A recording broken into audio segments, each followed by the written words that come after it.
After slavery was prohibited in 1865, formerly enslaved people in America were granted full citizenship, the right to vote, and under the 14th Amendment, protection from racial violence.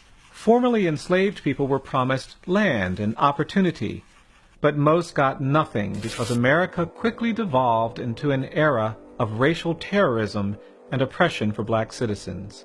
White people in the South were angry that people formerly considered property were now equal citizens. Many turned to violence. In the years immediately following the Civil War, thousands of black people were murdered when they tried to claim their rights. Soon afterwards, federal troops were withdrawn from the South, ending a brief period of racial progress known as Reconstruction.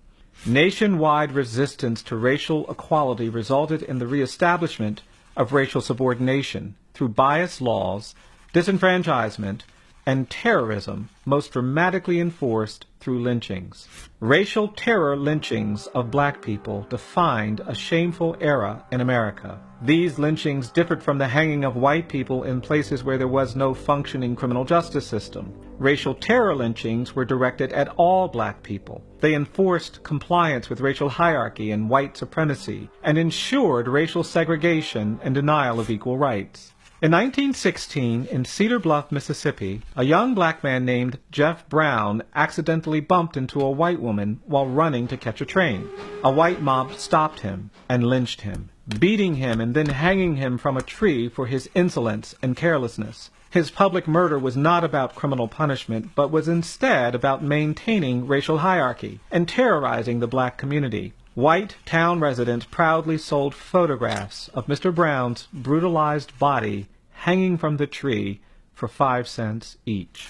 The Equal Justice Initiative has documented thousands of racial terror lynchings between 1877 and 1950. EJI has confirmed the lynchings of over 4,000 black people who were tortured, maimed, beaten, shot, hung, and burned alive by crowds of white people, often with the cooperation of law enforcement or government officials.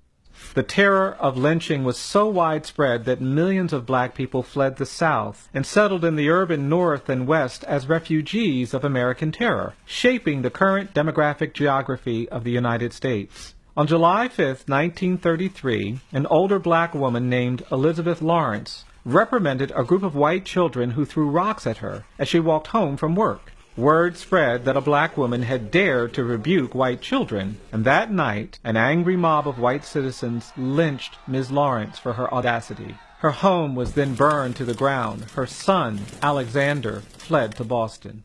Racial terror lynchings often had the atmosphere of carnivals, with food vendors and souvenir stands. Hundreds or thousands of white people would often gather to watch and take part in the torture and murder of black citizens. There has been no effort in America to confront this legacy of racial terror. While hundreds of Confederate monuments litter the landscape in southern states, there has been no public recognition of the violence endured by black people.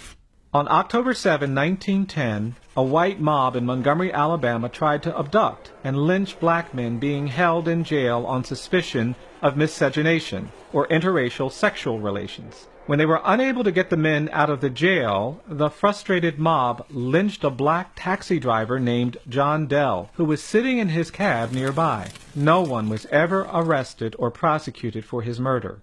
EJI's Community Remembrance Project collects soil from the many sites where terror lynchings occurred. Jars labeled with the names of murdered black citizens are on public display at EJI, a powerful visual reminder of history we must face. EJI is working to create a permanent memorial to honor victims of lynching, a place to reflect on America's history of racial violence. We hope to place historical markers at hundreds of lynching sites around the country. Contemporary issues like police violence, excessive punishment in the criminal justice system, and even harsh and punitive treatment of children of color in schools and on streets cannot be understood without a deeper examination into our history of racial violence.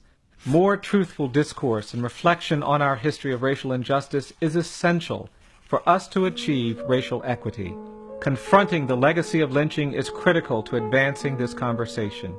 We hope you will join our effort to help towns, cities, and states confront and recover from these tragic histories of racial violence through truth and reconciliation, where there can truly be equal justice for all.